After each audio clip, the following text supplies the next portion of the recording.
So yesterday, my wife Allison and I left the farm. You know, every so often we like to leave and go somewhere fun. And yesterday we went to the Champlain Valley Fair. Champlain Valley Fair, I think, is one of the biggest. I think there's like the Tunbridge Fair and then there's the Champlain Valley Fair, like the two biggest fairs in Vermont. And so Allison and I hopped in the car, drove about an hour and a half and went to the Champlain Valley Fair.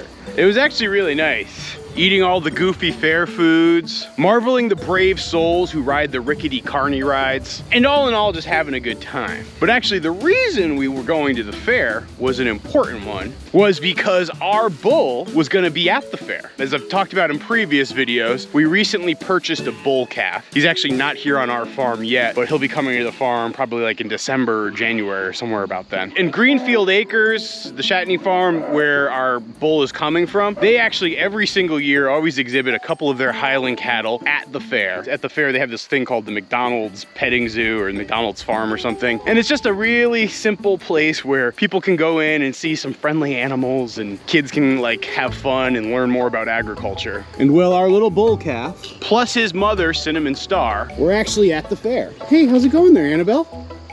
Doing the good this morning? Joey Ramone nursing off you? Okay. Hey, Ariel. How's it going, sweetie? You gonna let me pet you? Oh, you're such a good girl. Yes, you are. Yes, you are. Now, some of you might be concerned. Like, you might be saying, hey, Morgan, isn't it a little bit alarming to have your bull calf showing up at this fair with all of these people and all these sights and all these sounds? And well, quite honestly, I actually see it as a benefit. You see, one of the biggest things I'm scared about with getting this bull calf and getting a bull in general is having an animal that is skittish, afraid of people, and isn't used to being handled. You know, for example, like my calf here, Belinda Carlisle. She won't even let me get anywhere near her. Even her mom is a little skeptical of me.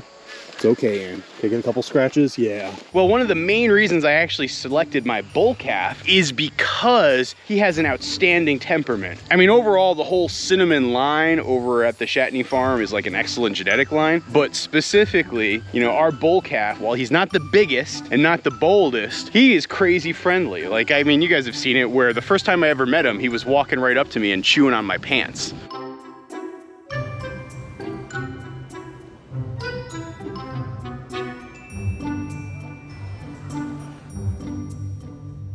Hey, Audrey 1, can I pet you? Oh, you're letting me do more and more. Not getting annoyed. I like it. It's what I like to see. Hey, Kurt, how's it going, buddy? You know, my cattle actually came to the farm almost a year ago.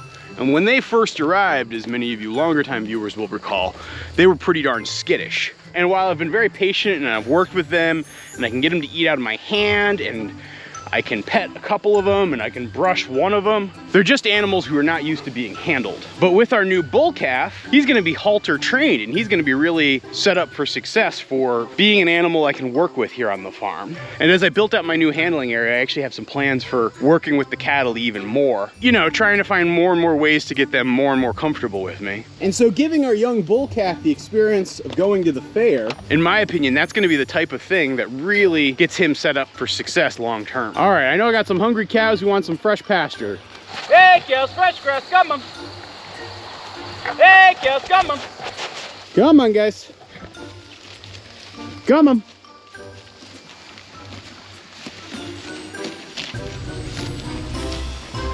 Did you guys look at the milk mustache on Joey Ramone? Look at his face. Go for it, Annabelle. Enjoy the fresh grass. Come on. So now you guys might be wondering, why am I giving them just such a tiny space? And well, the reason is they're only going to be eating this part for the morning. In the afternoon, I'll give them a space about the same size on the other side of that rope. But by keeping the cattle all packed together like that, number one, they're gonna eat their grass faster. Number two, they're gonna do a better job at trampling down the weeds that they don't like to eat. And then number three, it encourages them to eat those weeds that they don't like to eat either. And so if you really wanna get your pasture improved, having really dense grazing, like I have right here, it's super, super important. And it also really trains your cattle to get in and get down to the business of chomping down on that grass. You know, this was something that they did not do when they first arrived here, but over the course of the past year, I've also trained them to be very good with this. And speaking of the cattle, we have a new t-shirt that's gonna be available. And it's actually kind of chilly, so I'm not actually wearing it today, but the new t-shirt goes on sale today. It's only gonna be available for a very, very limited time. Much like the Pablo Barn Cat t-shirt and the super, super popular Toby Dog t-shirt, the t-shirt features an animal from our farm. And specifically, I decided to select Kurt Cobain, who's our steer that you can see out in the back, as the representative for our Highland fold. You know, I will admit it's a little bittersweet because Kurt will be going off to the processor in the not too distant future. But again, if you're gonna raise cattle for beef, that's part of the deal. These t-shirts are printed in the United States. They're high quality. They wear super well. I am a huge fan of them. And so you should check it out, take advantage of it. And like I said, they're gonna be gone in a couple weeks. You can find the link down below in the description of this video. And yeah, as always, guys, we thank you for your support. You know, I felt like given that Kurt was our first beef bovine, he deserved to be commemorated on a t-shirt. And yes, it's gonna be a very sad day in a couple of weeks when he heads off to the processor. By him going off to the processor, he's gonna provide us with beef to eat, as well as beef to sell for our farm. His extra fat, or suet as people like to call it, will be rendered down into tallow. And when it's in tallow form, I'm gonna actually use it to make soaps that we'll also be selling. And to just be very, very clear, we are a working farm, and so that is a part of the process. You know, for next year, actually, Jimi Hendrix and Joey Ramone will be the two going off to the processor. So all the male calves that end up getting born on our farm will end up being castrated, raised as steers, and then used for beef. The female calves, like Bonnie McMurray and Belinda Carlisle, end up becoming heifers and then growing into cows. They're gonna help me expand my future herd and really provide me with future generations. And this new bull calf who's coming here, who is genetically distinct from all of my animals currently, will be the one that I use to impregnate all 4 of my cows now, plus the 2 young ones, plus maybe a few more that might be coming to the farm soon. And that right there is gonna be the complete cycle that our farm works in from now to who knows when. Now, some folks in the comments have said to me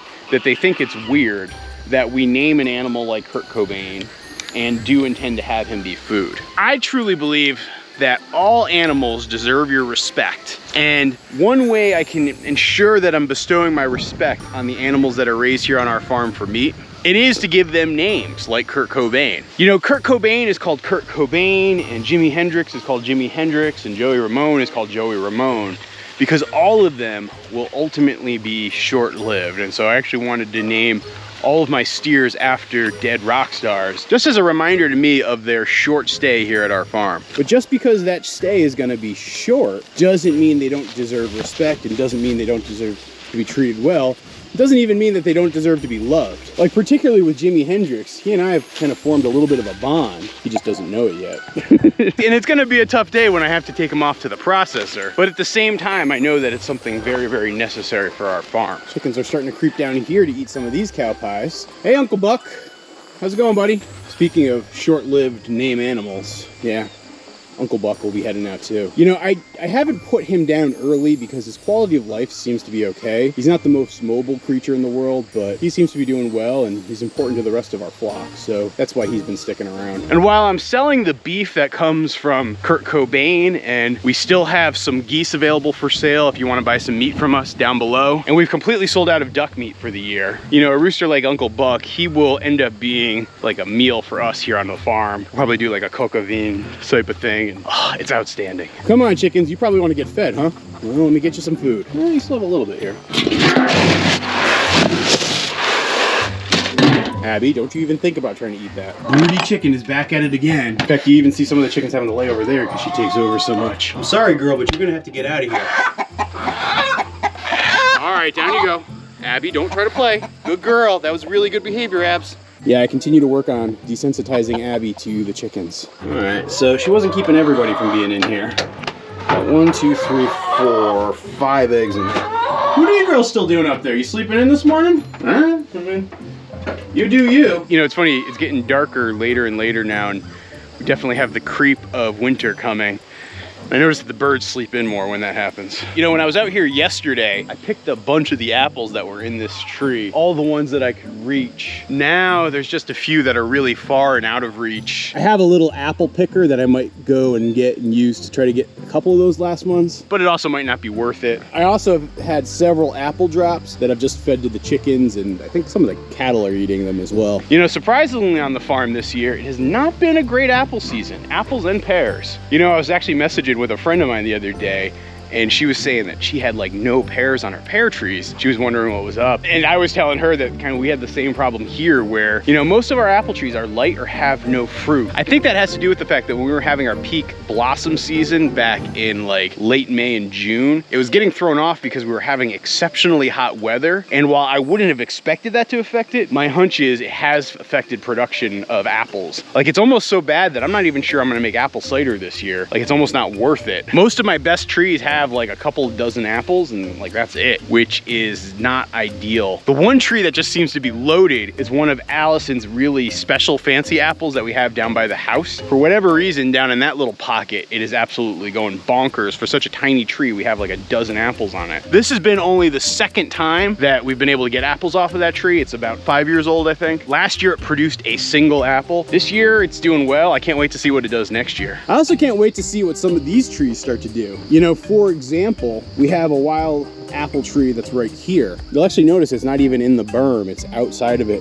This actually popped up by itself. So this is a wild apple, probably descended from one of those apple trees up there. Kind of the apple rolls downhill, ends up here. Because I let these areas go wild and get all grassy and almost go back to forest, they do a really good job growing. This pocket in particular has some of my best trees. Like, for example, a couple of my best black locust trees are right here. My best chestnut tree is actually, I think, this one right here. Look at that thing. That actually might produce chestnuts next year. I think it's got something to do with this spot in terms of soil conditions and fertility and all the good stuff. It just, for whatever reason, does some really good growing right over here. But yeah, I have that wild apple tree, which this tree at its peak is probably about 10 feet. You look at the thickness even of the trunk, that's coming in pretty well. I don't know if it's gonna produce apples next year. I think it'll definitely produce apples in 2 years. I'll probably actually want to come in here and prune this a little bit in the fall. Sometimes I don't know what videos people like to watch. So if you would like to see me doing a video about pruning trees and how I approach it here on the farm, just drop a comment down below. And if I get enough comments from you guys, I'll probably end up making one of those videos. All right, now I actually need to move their water trough from there over to there. It was so full yesterday when I made the pasture move. They were in that lane yesterday, and so now that they're in this lane, I need to move that to that side. It'll also let me get the happy cow mobile in here as well. It's your favorite, Abs. Look, Abby, the river's running down. Usually she goes crazy for the river water. Today she kind of seems a little standoffish. I don't know why. Oh, there she goes. I don't know why you like to drink from that. It's weird, girl. It's really weird.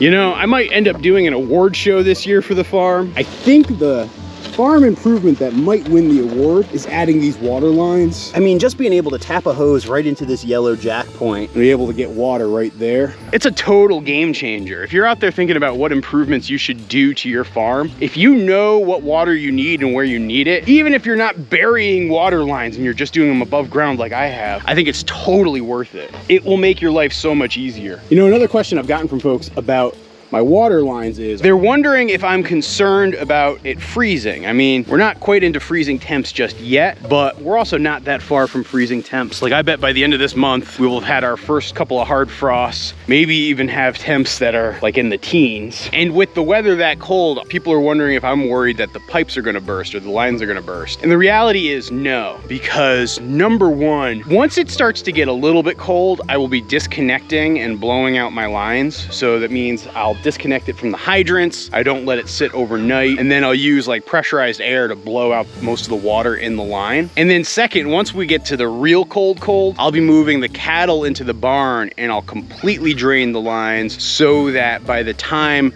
like a hard freeze would set into place, the lines will be empty, the cattle will be in the barn, and I won't need to use the system again until probably May of next year. In theory, I could have put in underground lines, but the reality is if I put in underground lines, I would have needed to bury them about 6 feet deep to prevent freezing. And when my buddy Zach and I were laying that black plastic piping all through the farm, you're talking about, I don't know, I think it was about almost 1.25 miles of tube length. And so to get an excavator in here to dig water lines that are 6 feet deep for that long is just completely impractical. And it also doesn't appreciate the way my farm gets used. You know, I don't have cattle grazing out here in the winter months, and so I don't need water out here, and so I don't need to build a system for that. I think oftentimes people think about their farm and homestead in a way where they're like trying to make it the ultimate perfect bulletproof system, and they'll overbuild something and invest a lot of time, money, and energy into something that they don't need to do because they're never going to use it in the way that they would in the most extreme circumstance. In some instances, that actually could make sense, but I think in a lot of cases, that just ends up leading to wasted resources. I love watching the morning feeding frenzy. These ducks are so happy and exciting. You guys see him? That guy right there? He's our tiniest, hardiest duckling. Look at him. So yeah, that was the last duckling that we hatched out for this year. I said that was the last duckling in a recent video, and people were like, are you getting rid of your ducks? And no, I'm absolutely not. I just meant that that was like the last duckling I would hatch in 2022, because now it's just getting too cold. Like, they wouldn't do well right now. Even that one I'm a little bit worried about, but I think he's gonna do okay. I will be back to hatching ducklings in 2023. I'll also be hatching geese, as well as all sorts of other things. Oh, look. I can tell my buddy Alfred just showed up. My buddy Alfred! So I probably need to sign off today because Alfred just arrived and he and I are going to be working on the hoop coop for the rest of the day. Hope you guys enjoyed this update. I'll be back soon with another video. Thanks for watching, and please consider subscribing if you haven't already. Take it easy.